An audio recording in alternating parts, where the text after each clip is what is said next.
When you were in your late teens, did you already have aspirations of creating a product or service? We are bringing on two all-star entrepreneurs from the University of South Florida who have created something big.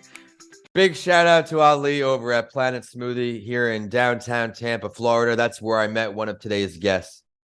We have all heard of vending machines that serve different types of food or even cold drinks, but I have personally never seen or heard of one that offers hot foods, and that is just what we're diving into today. Before I preview this episode, I want to bring on the boys. Boys, it's great to see you. Thank you for taking some time between your busy classwork to join the show. And thank you for having us. Yeah, great to be here. All right. Well, these two gentlemen, they are currently offering a $1,000 bonus to any qualified location in which they can close a deal with. The different models of service they offer vary on locations. They have different rental models, different deployment models. We're going to learn all about this and so much more. But some locations that are already doing well are MOSI. I mentioned Planet Smoothie, and BayCare Hospitals. So they've hit the ground running. And we'll also learn about menu item customizations per location and how they are also competing against other teams and progress through an entire competition. What is that competition? We're going to learn all about that and more on That Entrepreneur Show, the podcast for high achievers and those looking for new levels of success. But I'm going to provide a bit longer of an intro for this episode because I want to have everybody caught up on exactly what these two USF students are up to. They are part of a program called the Hustle Program, which is a competition run at USF that gives 3 teams the opportunity to run their own business with $250,000 in capital, backed by a venture capital firm called Chessler Holdings. The business they will run will work for the product JustBaked, which is here to capture a new market in the Tampa Bay area for innovative automated retail technologies. Their company is SmartServe, and it consists of the CEO who we'll meet today, the CFO, they've got a CMO, a COO, and they are selected to be in these top 3 teams out of around 40 teams. The product, JustBaked, is created by a company called Automated Retail Technologies. It is a hot food vending kiosk that provides hot meals and consumers in less than 60 seconds. These kiosks can be placed at venues to capitalize on high foot traffic locations while providing an amenity to guests at the location. I mentioned a few places where they are, but they also have items from White Castle, very big up north where I'm from, Wow Bao, and other assorted desserts. I mentioned we're sitting down with the CEO and the CFO. Let me bring on that CEO. Please describe yourself in a little bio before we hop in. Hi, my name is Junaid Jahangir. I also go by JJ. I'm originally from Bangladesh. I was born and raised there till I was 16 when I secured a U.S. Department of State scholarship to come to America and be an exchange student. I was actually placed in Holman, Wisconsin. That was my first time I arrived in the United States. But afterwards, I came back here in Florida for college because after experiencing snow in the Midwest, I decided I need the sun a bit more in my life. But yeah, so far it has been a great journey at USF. I've had a lot of fun time doing a lot of different activities and getting involved as much as possible on campus, simply because international students have to pay a lot to be here. So it just makes sense. And it made sense for me to make the most out of it by getting as much involved in learning as much as possible. Throughout my time, I worked with several Fortune 100 companies, including Ernst & Young, Tech Data, etc. And I had several leadership positions both inside the campus and in the city of Tampa. In terms of the University of South Florida leadership involvement, I was the Senate president elected by the students, and I oversaw an allocation of $24 million to the university entities and departments. And then I later joined Collegiate Leadership Tampa Bay program, which is essentially growing leaders within the Tampa Bay community that can lead to Tampa Bay in the future. And this has been my last venture in college, which is the Hustle program, and I'm graduating in May. So really excited to be here.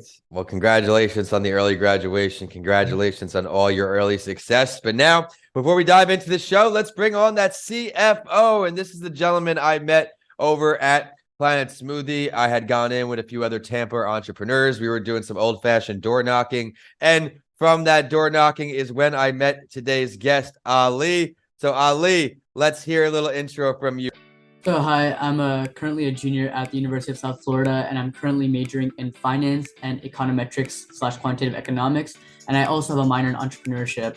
And so from a young age, I've been born and raised here, and I always got into entrepreneurial ventures, whether it be selling candy at school or offering services in high school for a small amount of starting capital so I can start businesses when I was early.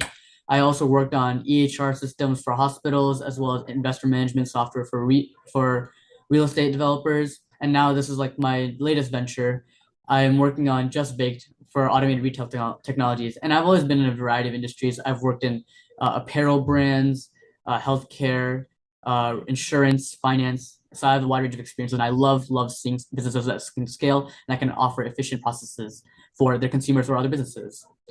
So as you can see, these two gentlemen are extremely motivated, extremely ambitious. And for this show, as I have two guests on here today, either of you can feel free to answer any of these points at any given point here. I think it's best to start out with our audience here with the great work you are doing right now. I gave a very bit of a preview about JustBaked. I gave the overview of what's going on. Either of you gentlemen want to touch on a little more information for our audience? Yeah, sure. I'll go ahead.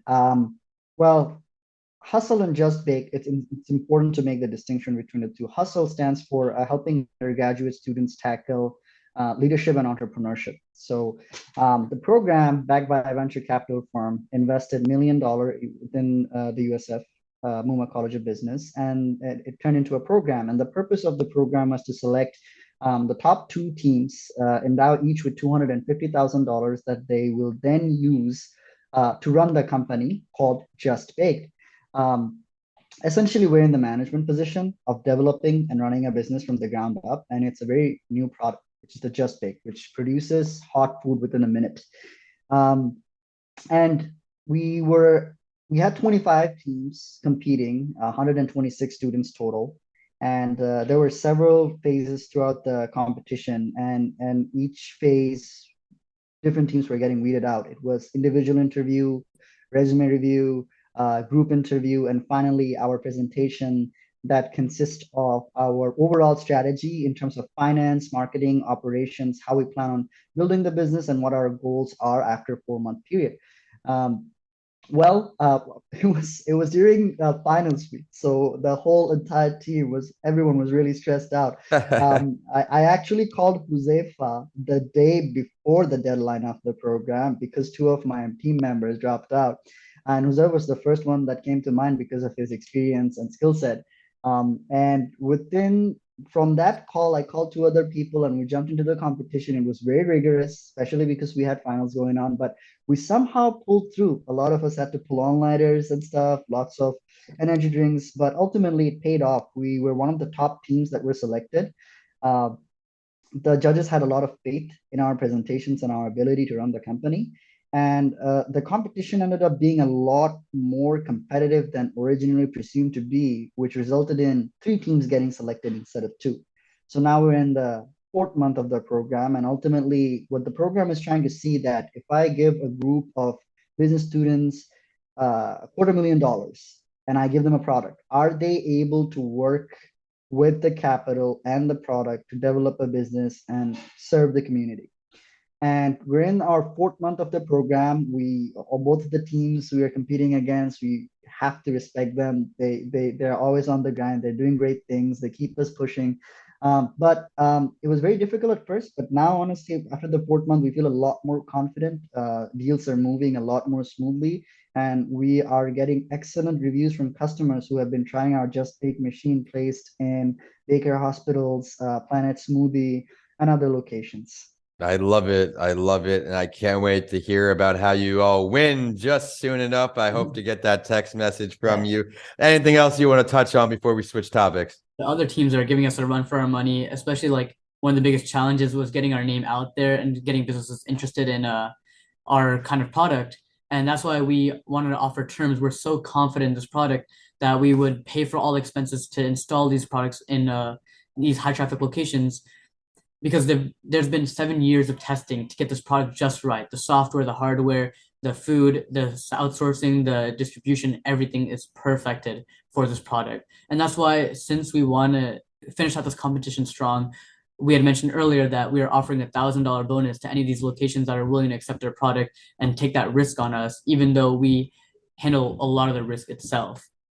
I love So it. we've been finishing really strong. We've secured a lot of deals in these last couple of weeks, which is a really big turnaround from the past couple months that we had. And so there was a lot of hard nights, hard weeks where we were making hundreds of calls and not getting a lot of responses. But once we got the ball rolling, it slowly became a snowball effect. And especially when we have locations, we can meet interesting people, especially like you, like Ali, like Kristen. And so we now have a larger network, especially from those competition, to be able to expand our outreach from this point. You're learning a lot in early entrepreneurship, networking. Your network is your net worth. You're going to come across as many conversations as you want, and each one, you never know which door will open. I'm sure when you were hanging out at the smoothie shop, you didn't expect someone to walk in and get you on the podcast there, but just being in the room is everything. And you also touched on trial 7 years of perfecting this product. In entrepreneurship, you'll learn a lot of things don't go right the first time or the second time or the third time. But if you have that resilience, that determination, that hustle, as you both have found, the world is yours. And now I'm looking forward to learning a little more about your experiences, boys. I'm going to ask you 2 questions. Either of you can take either one. I'd love to hear from the other person for the other question. I'm going to ask what one of your biggest learning lessons from entrepreneurship is so far, and so the other guests to answer what they find most challenging about entrepreneurship. Feel free to dive in. I can take the first question, unless Josefa, you want to. No, you can go for it. Go for it. I love the teamwork right there. All right. I think the biggest lesson has been the importance of client service. When we were originally entering the market and trying to penetrate through calls and emails, etc., it was very difficult because we were observing that the conversion rate from email and calls to an actual conversation to an actual deployment were probably less than 5%. And throughout that time, we made like hundreds of calls each. So it was very disheartening. But at the initial stages, not just of business, in anything, I feel like there's that period where you're not getting the outcome you want. And I think that's just a natural aspect of life, because if you get something within the first attempt, I doubt it's really worth getting because everyone will get it. But that's the hard part of business. Despite getting only like 5% conversion, sometimes even less, we kept trying. The persistence was the key. And I think the biggest lesson that we learned that is after we got our first few clients, getting new clients was exponentially easier because now you have a foothold. Now you have a demonstration of your product. That first client, that first customer, that first deployment, they're all very important aspects of the long game that we call business. Simply because if you serve the customer right, if you serve that client right, if you do right by the places and locations and communities where you're doing business, people notice. And what you're serving is a good product. They ask questions because they want the same service and their location as well. So, as you know, JustBaked is a vending machine that dispenses hot food within a minute. And on the locations that we have placed, one of the facility is called Amrock. It's a facility in the University Mall where high schoolers and college students are taught how to do engineering stuff. So coding as well as building robotics, stuff like that.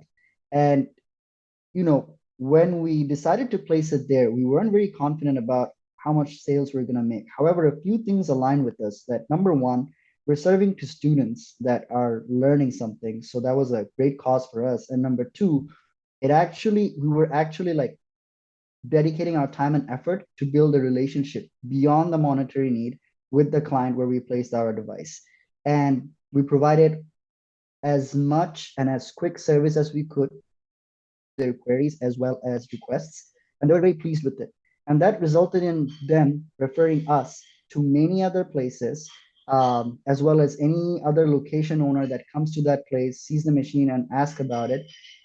They have great things to say about us, because SmartServe has just been providing a great service to them. So now we're in that, as Josefa said, as we got the ball rolling, it turned into a snowball effect, and we are now getting a lot more clients and a lot more calls, and we have a lot more credibility than before. So it's really fun to see because these things we learn about the importance of persistence pays off. We read about it all the time, but to have it actually apply in a business, to see the results of it through persistence is something completely different. I think it sticks. And now we really know like the initial hurdles of a business are, what the initial hurdles are to develop any business at the beginning. But that was one of the biggest lessons. If you serve your client right, getting new clients will not be an issue. I love that. I'm typing in the show notes, serving your clients correctly, taking the time to do that. You can even look at this podcast, for example, when it first started. In the beginning, getting one guest, two guests, three guests, not the easiest. Now here we are over 3.5 years later, and I'm just now connecting with you two boys, learning your great stories, bringing your stuff to light. Thank you for that, sharing all of that. Now, our other C-suite executive here, let's hear what you can offer us as some of the more challenging parts of entrepreneurship. One of the most challenging parts of entrepreneurship for us was just general execution, taking a plan and making it happen, putting it into reality. And so from the beginning, we were always trying to plan ahead, but in the sense we got caught up always planning. We'd always try to redo the finances, redo our strategy, see how different numbers work. But we should have been spending that time going out and knocking on doors, making sure that these businesses knew that we had this product out in the market, talking with people, getting feedback, and understanding what the next opportunities can be for our business. And so I know JJ was a big help in getting me to that execution stage. He'd always push me to get out and do something, anything, even if we didn't know it was going to be like, if it was going to be worth our while. So that execution portion of being an entrepreneur is the most important thing that we can do, because if you just sit and do nothing, even just planning away, nothing will get done. And you can have the best plan possible, but if there's not somebody doing it, then you won't ever make any money. But that's why, like, once we got the ball rolling, once we were executing, once we were talking to our customers, and as JJ said, once we were servicing our customers, it all came back to us. We were getting that momentum. We were building a lot more connections, and that was consistently paying off. It became easier and easier to execute as we had more momentum. So yeah, I think that was like one of the biggest challenges for entrepreneurship. And then the second thing is getting the finances right.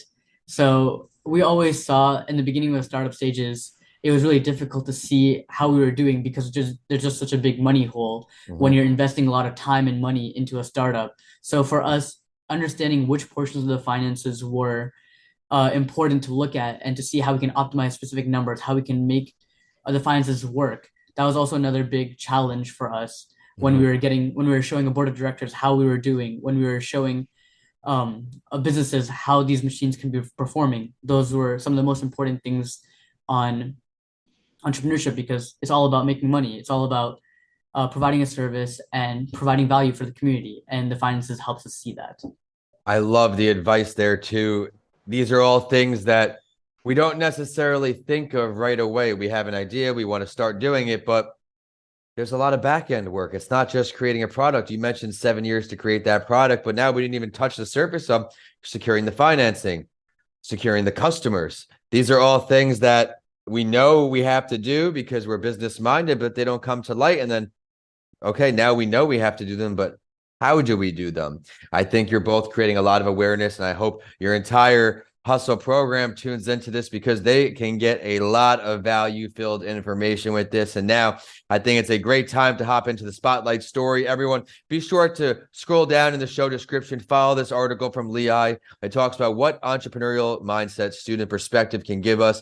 And then after that, of course, we're going to close out the show with learning which entrepreneur throughout history these boys would choose to sit down with, and that's dead or alive, to pick their brain. We're going to go through a little of this article and then bring on these two all-stars. What is an entrepreneurial mindset? This is from the student perspective at the College of Business over at Lehigh.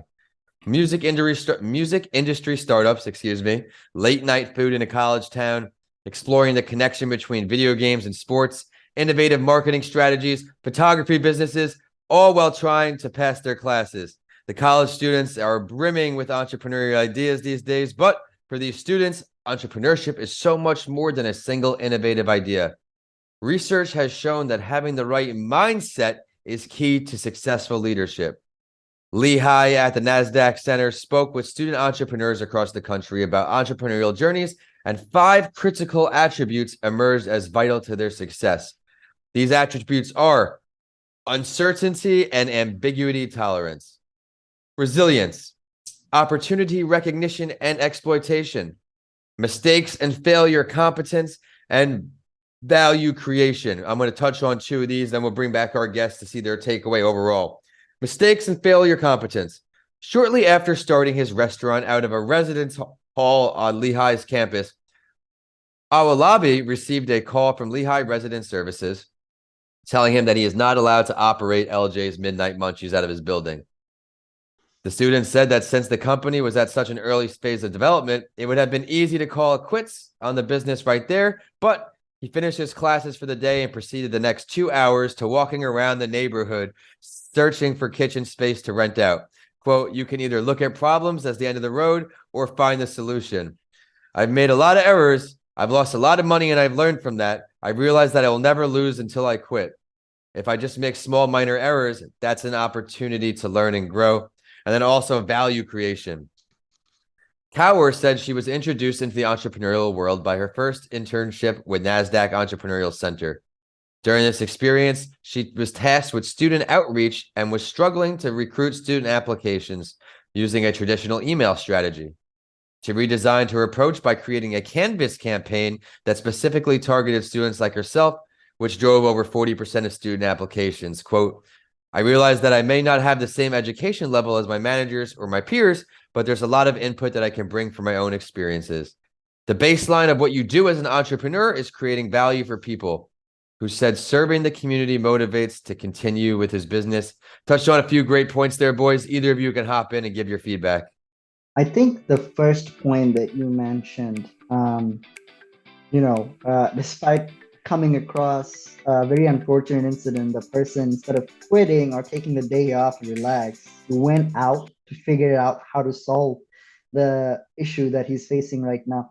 I think entrepreneurship, this is critical, and in life in general, I think this is critical, which and I'm talking about problem solving. Yeah. I read this book called it's based on design thinking. It's called Creative. I need to pull up the name. I'll need to pull up the name a little bit. It's Sure. right here. But the book talks about how creativity is not something people are born with. It's something that creativity the source of creativity is a good question. Whenever you see something, and the book talks about how children tend to be a lot more creative because whenever they look out at the world that is full of unknown, whenever they look at anything, they ask a question. Mm-hmm. Things that are seemingly objective to us, they always have unique questions. And the book emphasizes that it is important that you look at the world through curious eyes. Whenever you see a service, whenever you see anything, ask yourself questions about what could be better. How can this process be involved? How can this service be delivered better? A lot of us in our generation are kind of stuck in this bubble where we think business is only about pure innovation, where you have to come up with the next Facebook or your next Instagram, next Snapchat, or something like that. Not necessarily. Mm-hmm. Like entrepreneurship is not about building absolutely new things. Entrepreneurship is about solving problems, and Yep. it can range from anything. It can range from making something a little bit better for yourself and for the rest of your world, rest of the world. So I think that really resonated with me. The fact that don't be disheartened if things come up. Business and life in general both tend to be full of uncertainties. Don't let it bog you down. Think of it as a challenge and think of ways on how to solve it. I love Don't, that. yeah. So that's just my 2 cents. Hey, your 2 cents is much appreciated. Now let's get your other C-suite member on before we talk about those entrepreneurs you want to sit down with. Yeah, I definitely think perseverance is the number one factor for success, because if you're not defined by your successes, you're defined by your failures. And learning from every single mistake that you make, every single thing that happens to you, every single obstacle is what gets you to make sure that you don't make that mistake the second time, or you don't face that obstacle a second time. Or if it's an obstacle that you can avoid, you know how to get around it.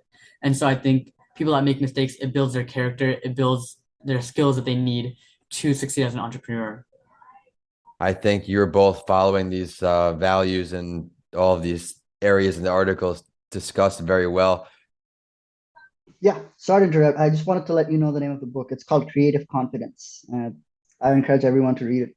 Thank you for sharing that. Thank you for going everywhere to find that. But while I have you on here, Mr. JJ, which entrepreneur throughout history would you choose to sit down with, dead or alive? Dead or alive? I tend to be a lot more focused on the future of mankind. So I'll definitely pick someone who is paving the path for that. I would probably talk to Elon Musk. Can't argue with that choice. What about you, my friend? So I think one of the people that I think has done an amazing job is Jeff Bezos. So we actually took a tour of the Amazon warehouse, and Really? it just blew our minds how efficient, how effective every single process that they had within that factory. And obviously, it's the engineers and the people that work within the company that help bring it to life. But the cutting edge of technology of the internet that Jeff Bezos capitalized on by just selling books over online Yep. really set the stage for what Amazon became. And Amazon is a lean, efficient machine. And just getting a glimpse of that life and how it works on the inside just made me have a newfound respect for at least the founder and the people that definitely work there. So I'd love to meet with at least Jeff Bezos or one of the higher level entrepreneurs or innovation leaders at Amazon.